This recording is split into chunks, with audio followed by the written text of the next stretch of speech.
Halo, jumpa lagi di Tans Berkah. Teman-teman semuanya, sekarang saya berbagi tips ya tentang menantu perempuan dan mertua ya, yang gak cocok, sing sering gak rukun.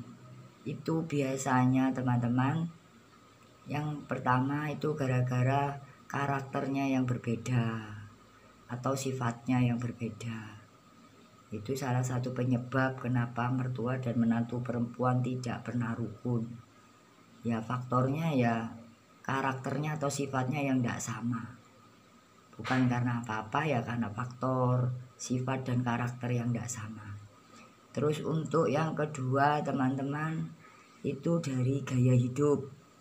Jadi gaya hidup menantu dan mertua tidak sama juga. Jadi biasanya ya perilaku gaya hidupnya itu tidak sama memang, dan dari kedua belah pihak tidak saling memahami. Terus untuk yang ketiga teman-teman, mertuanya terlalu ikut campur. Jadi itu juga salah satu penyebab kenapa menantu dan mertua juga enggak rukun. Nah itu ya untuk yang ketiga. Terus untuk yang keempat teman-teman, ini yang paling penting dari sekian semuanya itu ya, cemburu. Jadi teman-teman, kenapa mertua dan menantu itu tidak rukun? Karena faktor cemburu. Jadi yang menantu cemburu kepada mertuanya, yang mertuanya juga cemburu terhadap menantunya.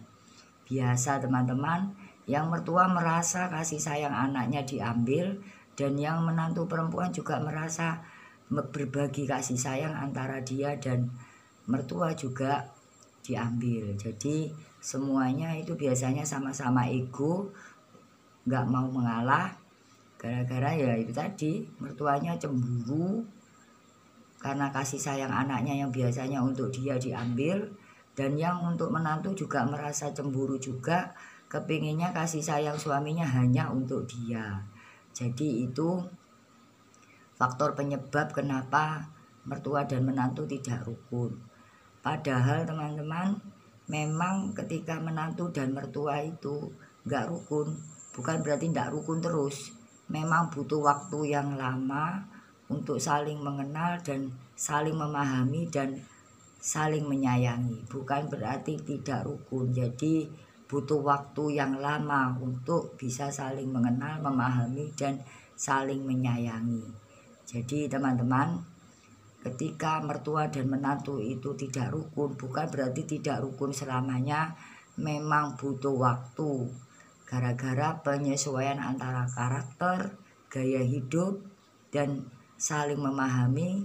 Ketika mertua ikut campur, dan yang keempat itu kecemburuan itu sudah mulai mengendur ya. Jadi teman-teman, memang yang paling utama itu adalah cemburu. Cemburu karena anaknya kasih sayangnya sudah dibagi, dan seorang istrinya juga cemburu kalau suaminya masih selalu yang diutamakan adalah mertuanya. Jadi kecemburuan inilah yang menyebabkan mertua dan menantu perempuan selalu tidak rukun. Tapi ya insya Allah dengan waktu yang panjang, nanti butuh bertahun-tahun juga, biasanya nanti rukun-rukun sendiri.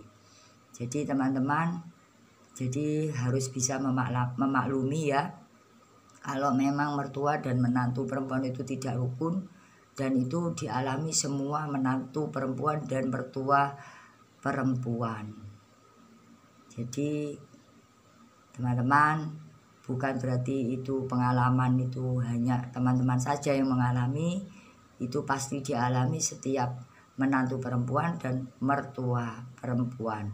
Biasanya kalau mertua laki-laki tidak seperti itu, lebih bisa berpikir yang paling dominan itu ya memang mertua perempuan dan menantu perempuan. Nah teman-teman, terima kasih telah mengikuti channel ini. Tolong dibantu subscribe channel ini supaya berkembang. Mudah-mudahan tips ini bisa bermanfaat untuk teman-teman, supaya mengurangi ketidakrukunan antara menantu dan mertua. Nah, untuk solusinya kalau bisa teman-teman jangan satu rumah dulu, karena memang itu membuat jadi lebih banyak kecekcokan ya. Karena sama ibunya sendiri aja belum bisa rukun, apalagi sama mertua perempuan.